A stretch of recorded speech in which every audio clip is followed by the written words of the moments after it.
In Tennessee, there are reports that a ghost dog roams these hills, scaring people with angry growls, loud barks, and even biting people. But is this really true, or just some mountain folklore? I just might have the answer to that paranormal mystery, plus answers on a couple other very strange items. Like this video that claims to show a surfer tackling one of the biggest storm waves ever, and a picture that wants us to believe a big shark ate a small shark.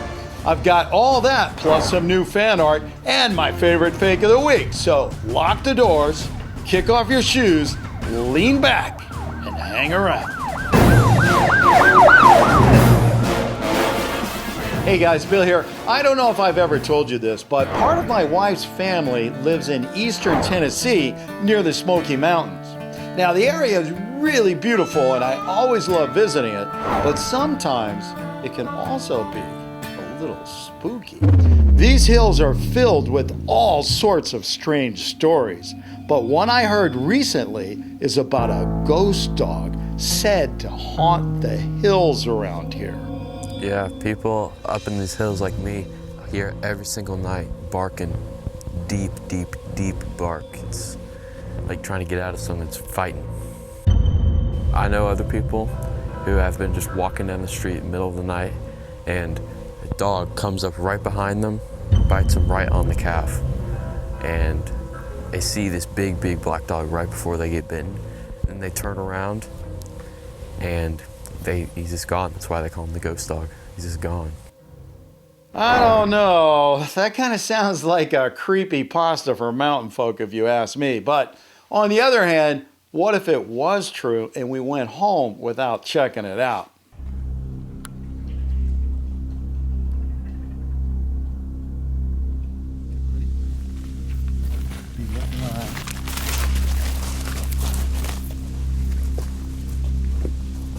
I'll tell you what, I'll go down here, you go down there, and if you see anything, yell. Otherwise, I think we'll rendezvous up there. Okay? All right.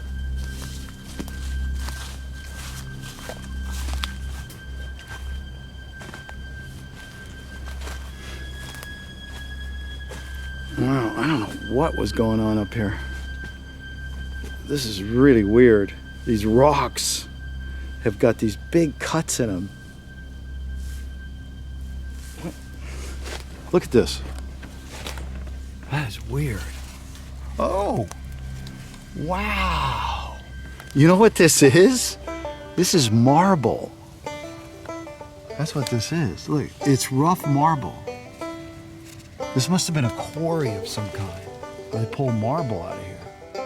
So that means there were men up here working. Animals were probably up here with them. I don't know. I can't put the pieces together.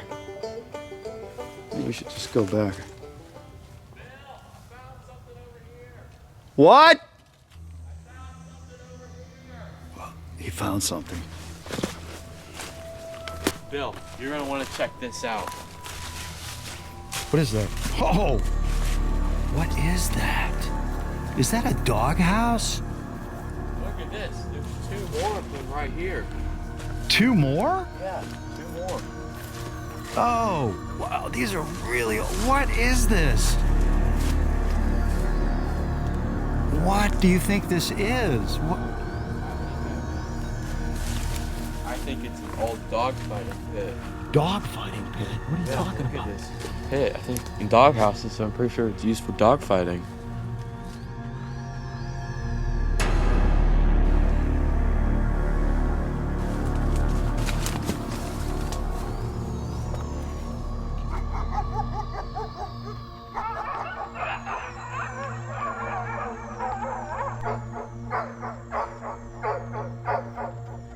According to Wikipedia, dogfighting is a blood sport where spectators gather to watch a fight between two dogs, much like cockfighting between two roosters. In dogfights, like cockfights, it often ends with the death of one or more dogs. Money is made through gambling and stud fees. Personally, I think this sport shows the worst kind of cruelty towards animals and should have been outlawed when they outlawed gladiator fights a long, long time ago. But believe it or not, it's still legal in some countries like Japan and even parts of Russia. In Tennessee, the sport is illegal, but a quick check of the news will show you it still goes on. Dogs in Middle Tennessee are disappearing, but just last week, some were found after a recent raid on a suspected dogfighting ring. These dogs are the fortunate ones, saved during a raid by Humphreys County Sheriff's deputies and the Animal Rescue Corps. But the suspected dogfighting owner managed to disappear first with at least 80 other animals.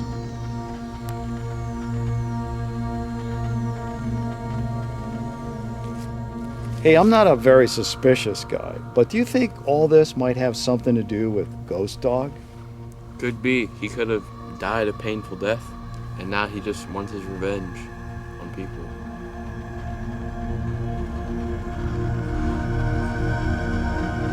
Well, there you have it. So what are you guys thinking? You think this is some sort of canine fairy tale, or maybe there's something more to it? Tell you what, when I say go, what I want you to do is go up here and vote. And if you can't do that, it's okay to pause the video, go down here, leave your answer in the comment section, then come back here and play the rest of the video to see if you're right or not. A third way to go, especially if you're in a group, is to go ahead and yell it out so everybody knows where you stand. You ready? And go.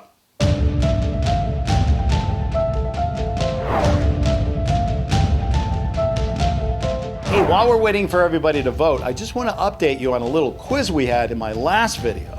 In that video, we learned that there are these strange ocean fish called stargazers that actually use electricity as a weapon, much like electric eels do. I then asked you guys if you knew of other animals that use electricity as a weapon. And here are some of the answers I got back. Derek said bees. Well, Derek, bees do use electricity, but they don't really use it as a weapon. They use it to find flowers. Now, Chel Baula suggested the electric ray, and guess what? He got this one right, because electric rays can produce 220 volts of electricity. They use it as a weapon to stun their prey. So now we have the stargazer fish, electric eels, and electric rays on our list. Let me know if you know of any other animals that use electricity as a weapon. And no, unfortunately, Pikachus don't count. Okay, so now what do you say we get back to the ghost dog of the Tennessee Hills and find out what's going on with that thing? Is it real, or is it some kind of fairy tale? I mean, I don't doubt any dog subjected to that kind of a barbaric sport would be seeking some kind of supernatural justice, especially if it died in some sort of horrible way, which I can imagine. Wow. But anyway, let's see what the official answer says here. And the official answer says, you're not going to like this, but it is an official unknown. Despite a lot of work trying to document this supernatural creature, we were not able to even get a sound recording of the beast. While it does make some supernatural sense, we just can't claim it real or fake without some kind of solid evidence, or what we like to call the smoking gun. Hey, sometimes answers just can't be black or white in this life. Sometimes we end up with these mysterious kind of gray areas, and the only thing you can do when you run into these is just kind of accept them for what they are. Use the Force, Luke. Hey, before we go on, I just want to show you something else, and let's just call this my favorite real video of the week. And it has to do with, kind of accepting yourself for who you are. Listen to this. You know what? I love myself. Even though I look like a burnt chicken nugget, I still love myself.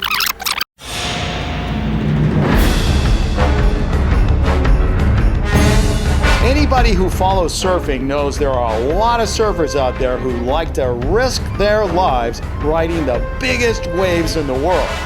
But here's one crazy surfer recorded by a news crew that defines the word death wish.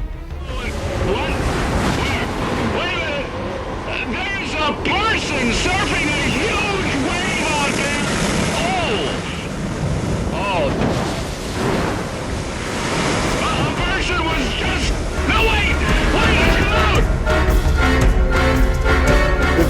sent in by Folly Johansson, who just wrote, "Is this guy really surfing in these waves? Or is this fake?" Well, Folio, I've seen some crazy surfers, but this guy has got to be the craziest of them all. I mean, he's surfing in the middle of a hurricane.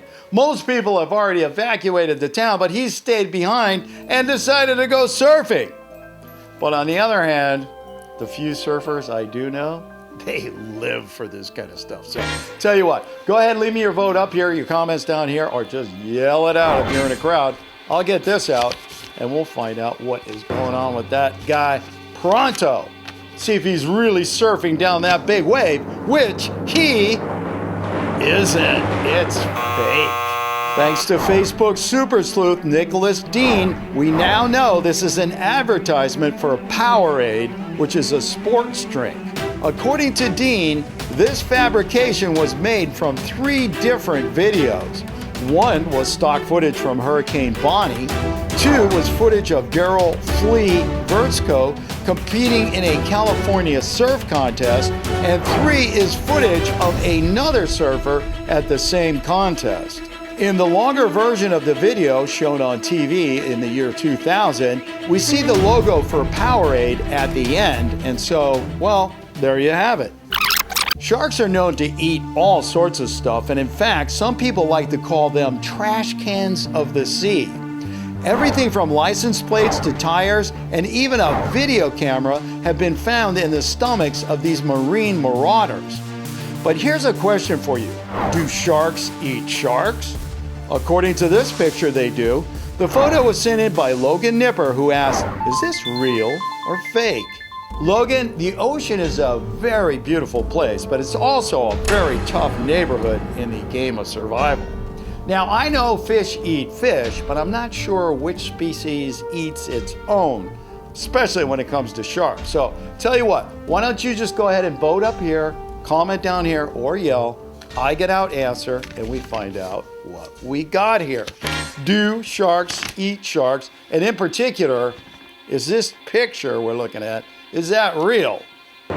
Or did somebody Photoshop it? Okay. And the answer is, believe it or not, that picture is real. With the help of Facebook reader Vaughn Bonson, we now know this is a case of a sand tiger shark eating a smaller dogfish shark. The photo was captured by scientists from the University of Delaware during a tagging operation in Delaware Bay.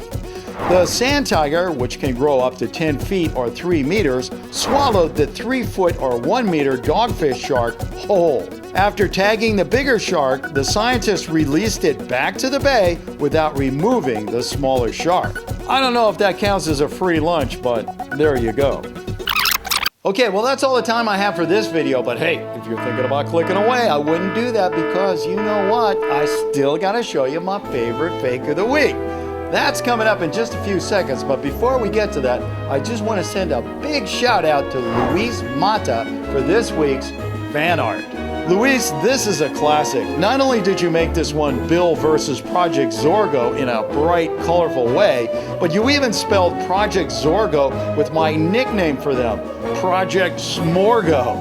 That's so cool. Thanks. And hey, don't forget, we have a new show every Friday, so don't forget to hit that subscribe button as well as the notifications bell so you get a shot at being first official comment and win the pin. If you have a picture and you're not quite sure whether it's real or not, send it in to me at billschannel@gmail.com and I'll take a look. Please don't leave links or suggestions in the comment section because really, the only thing that is going to do is turn me into a mega screamer screaming, "You're driving me crazy!" See you next time.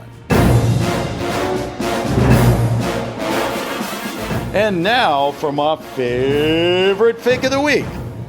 We see a lot of really fake megalodon pictures and videos come in here, but this one takes the cake. It's called Wow, I Caught a Megalodon on Tape, 100-Foot Shark, and it was created by Simon Allswell. Simon, I really like your video, but when it comes to megalodons, you can't fool us with this one. Megalodons live in the ocean, not in lakes, and that, my friend, is a lake. Can you spell super fake?